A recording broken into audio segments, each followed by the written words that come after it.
System එකේ හැටියට මේ උදේ මං හිතන 7:45 විතර මේ වින්ටර් කාලේ මේ ඔක්කොම මේ ඩ්‍රේන් සුද්ධ කරනවා. මේ කොමන් මේක මොකද ෆ්ලඩ් එකක් ආව නිසා. බලන්න ඩ්‍රයිවරුයි දෙන්නෙක් ඉන්නේ දෙන්න අර මේව කරලා සක් කරලා ගන්නවා ප්‍රධාන කාණු පද්ධතිය. ඒ වින්ටර් එකට ගසල කොළ ඇවිල්ලා ඔක්කොම රැඳෙනවනේ. මේගොල්ලෝ බැටේ කෑවනේ හොඳට ෆ්ලඩ් එක ආව තාම අපිට ගෙවනවා. අපේ ගෙවල් වලටත් මේ ආව ආණ්ඩුවට ගවර්න්මන්ට් එක ලොකු වියදමක්නේ. ඔන්න පේනව නේද? පරිසරය. දැන් ඔය ඔක්කොම කාණු වල තියෙන ඩ්‍රේන් ඔක්කොම සුද්ධ කරලා සක් කරලා ගන්නවා.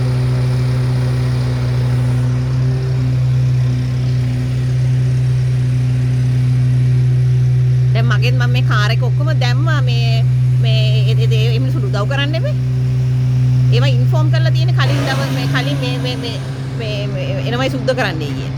මිනිසුන්ව දැනුවත් කරනවා. මිනිස්සු එකට සහායෝගය දෙන්න ඕනේ. අර රතු කාර් එක මේ අපේ මේ රෙන්ට් එකට ඉන්න මිනිස්සුන්ගේ කාර් එක මේ ඒතන ඒක බ්ලොක් වෙන විදිහට ගහන්න ඕනේ නැත්නම් ෆයින් ගහනවා.